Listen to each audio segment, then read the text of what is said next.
we're about to talk about one of your tier 1 guys right now, Dels. Here we go. Because the other night, the Celtics and the Bucks, they played against each other. You have so many tier 1 guys in basketball. Yeah, don't even start that list, man. Shit, I got some bums in there. So You definitely do. Do you have some Cam tier 1 Reddish. bums? I was gonna say Tier one. Cam Reddish tier 1. You're out of your mind. Jamal You gotta Taylor, give it up. That love Tier one, different. you gotta give it up. Nah, that love different. I'm not even like asking for him to be a star. I just love him as a player. I just can't lose. I can't. Trayvon DeVoe is also still in tier 1. That's like Caruso. still Caruso watch his high key highlights. is tier 1. Yes, Losing Caruso, he went to the Bulls. I still love those him. childhood loves for like the dudes I loved when I was like a child. Yeah, they stay. I respect that Trayvon DeVoe. I believe you that he's a tier 1 guy. Cam for Reddish you. is hilarious. I saw it firsthand. He's still a tier 1 guy. Like, I Love him mean, to does death. he have to retire? Yes. Okay. If he Is retires, Austin Reeves tier 1 for you, Drew? Nah, I don't think so. I love Austin Reeves. I wouldn't say he's tier 1 though. He validated me for sure, but I don't know if he's tier 1. Where's Probably Jordan tier Poole? 2. Jordan Poole's in tier 3. He's holding on by a thread. He's been playing high last 10, so we going. I think Playing I high the think last the 10's only two hilarious. in tier In the playoffs, he 1 was tier probably 1. are LeBron and AD. That's really it. Like the rest, In the like playoffs, he's Zion, LaMelo, 22, he was. all those guys are tier 2. Now, the Celtics beat the Bucks 122-119. Come back in the fourth quarter, reminiscent of that Cavs game. Dame coming in the fourth quarter, hitting some tough shots late in the game. He was. Bobby Portis too. From this game, I feel like the fourth quarter really saved it, and it gave us something to talk about when it comes to takeaways from this game. Dels, you're the Celtics fan. This is a team that you're probably going to have to face to get into the NBA Finals. From this game that you saw, no Giannis for the Bucks, no Jrue Holiday for the Celtics. Do you feel like they can mess with y'all in the playoffs?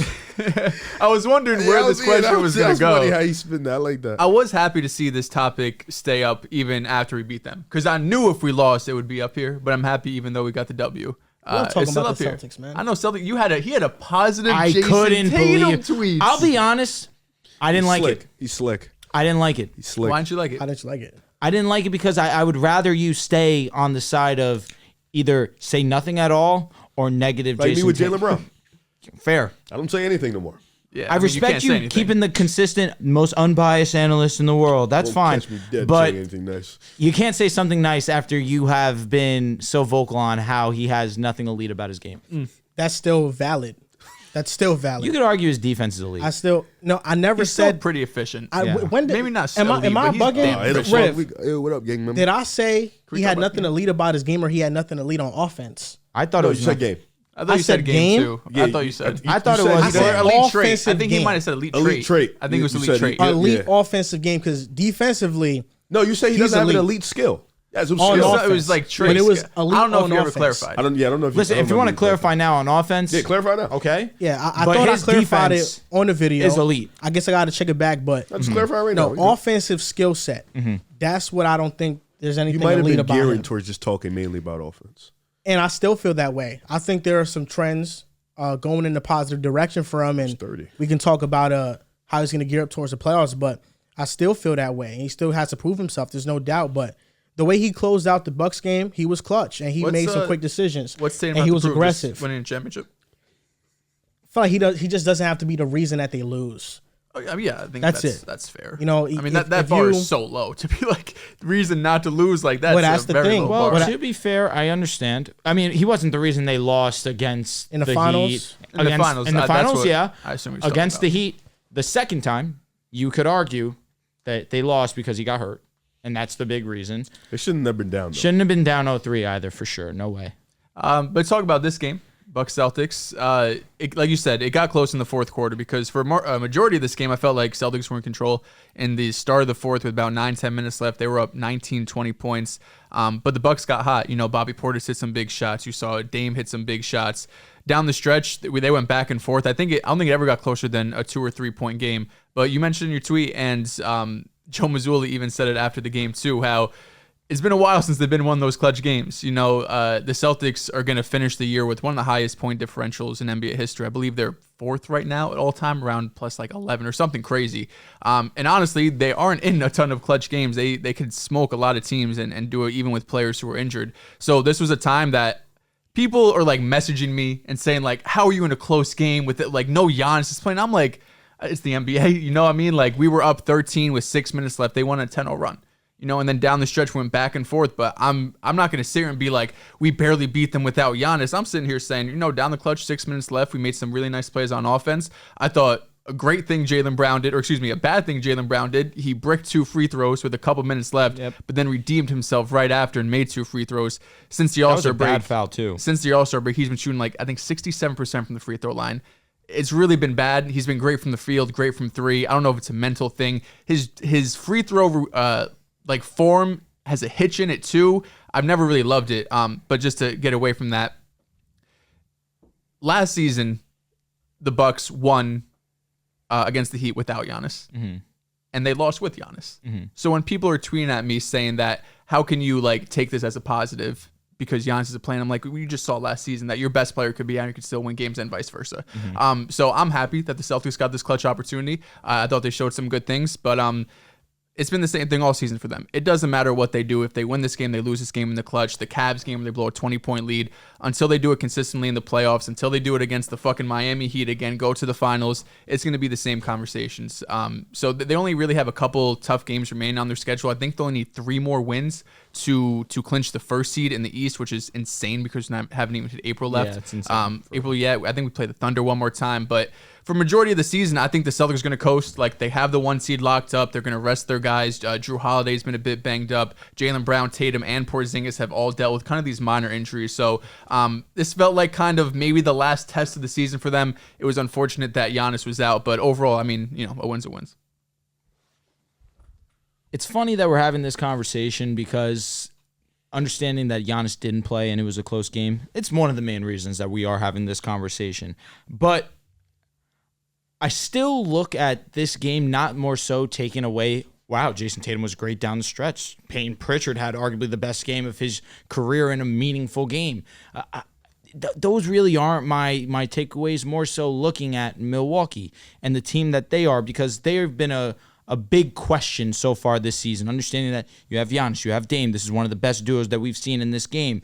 And yet they've struggled to find consistency, not with their offense, because obviously that's never going to be a problem when you have Giannis giving you 30 every single night. And Dame, although who has not been a consistent, efficient scorer, without Giannis these last couple of games outside of yesterday's game versus the Nets, he's been one taking over. He's done a great job in these last couple of games being efficient, being the go-to scorer, especially down the stretch of these games. It was Dame and Bobby Portis going tit for tat on Milwaukee's side, on the offensive side, and getting them buckets to put them in position to even have a chance to win. You mentioned Jaylen Brown icing the game with those 2 free throws. I thought that was a bad foul to even put him at the line. I think they just got a little bit overzealous, over-aggressive, and that's why he got put in that position. But I still need to see Milwaukee be consistent. Yeah, you skated away with the W against the Nets. Yes, you played a close game with the Celtics without your best player, top 3 MVP voting, I'm going to assume, in Giannis. But you can't go out there against the Nets, one of the most mediocre teams, probably the standard of mediocrity, and you go out there with Giannis back in the lineup, and you don't go out there and dominate them. When a lot of the conversations recently has Milwaukee found its stride on the defensive side of the ball, and just as a team since the All-Star break? I just feel like I look at Milwaukee, understanding, my opinion on Giannis, my opinion on Dame, my opinion of them as a duo, but this defense still is one that I can't be all in on until I see it on a consistent basis against great competition. We haven't seen it yet, and if you have some faith in Milwaukee now, suddenly I feel like it's going off of blind faith. Our order's all screwed up now. We got people on one side, the other side. Something, so I wanted to go first. The Bucks are interesting. Are they? Because in the offseason, they traded defense for offense. They're not going to be a top defense. It's not going to happen. This personnel just can't do it. It doesn't matter what they do schematically. There's just clear limitations with this team. They lack size. And Brook Lopez, man, is he going to be a liability in a series against the Celtics? That's one of my main takeaways is I don't think you can play Brook Lopez much because he lives in drop coverage, and the Celtics, they were taking advantage of him. So the lineups in the end of the games, I feel like are going to be Dame, Beasley, Giannis, Bobby Portis, Connaughton. Middleton. Oh, Middleton. I forgot about Middleton. He had a great game. He was cooking. Middleton, that's probably going to be the closing lineup. Maybe Connaughton fills in for Beasley. They're going to run small out there. the Bucks are fascinating because I do think their offense can get to an elite gear. For sure. And they're not going to count on their defense to beat a team like the Celtics. They are just going to get stops in timely moments. And that's what they were doing. And for a team like the Celtics that their offense is reliant on three-point variance, when they get into cold slumps, it gives you an opportunity to come back. And that's how the Bucks came back in this game. After watching this, I don't think the defense is going to get much better, but I kind of told myself that I think the Bucks got a chance for sure. Against the Celtics. When you have a player like Giannis, who is an all-time great player. Absolutely. He's in the peak of his powers. He's in his prime, arguably having his best season in his career right now, especially offseason offense. Mm-hmm. This is his best season. I feel like you always got to give them a chance because there's always a chance that Giannis can take over, and there's always a chance that now Dame can take over. And the way Chris Middleton has looked when he's been inserted into lineup healthy, he's looked like he can be good too. So that's why I feel like you got to give the Bucks a chance still. Doc Rivers, what he was doing after timeouts, I thought was really impressive. He made some really nice plays. Felt like every after timeout play was a bucket.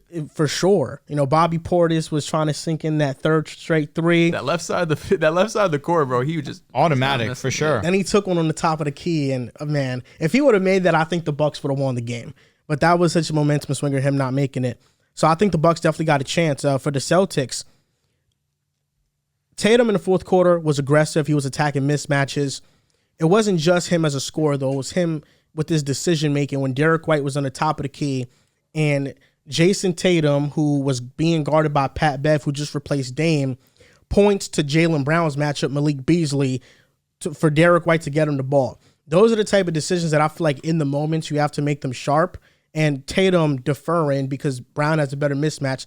That's one of those decisions that I feel like he's showing his basketball IQ. Will help the Celtics in these type of moments. Some are.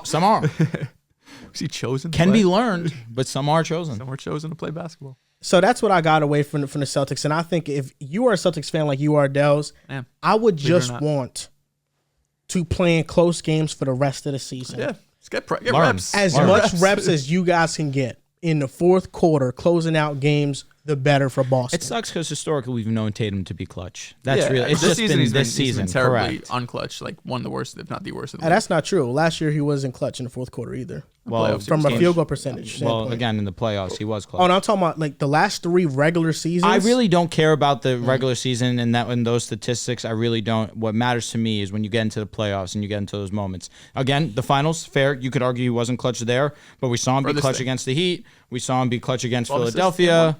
10, 11, 12, Milwaukee. I mean, he's had moments. 40. The thing about Tatum is that when I was talking about his offensive game, the pull-up shooting is a concern for me. It still is to a degree, it's but back. In March, 13% on mid-ranges he's shooting.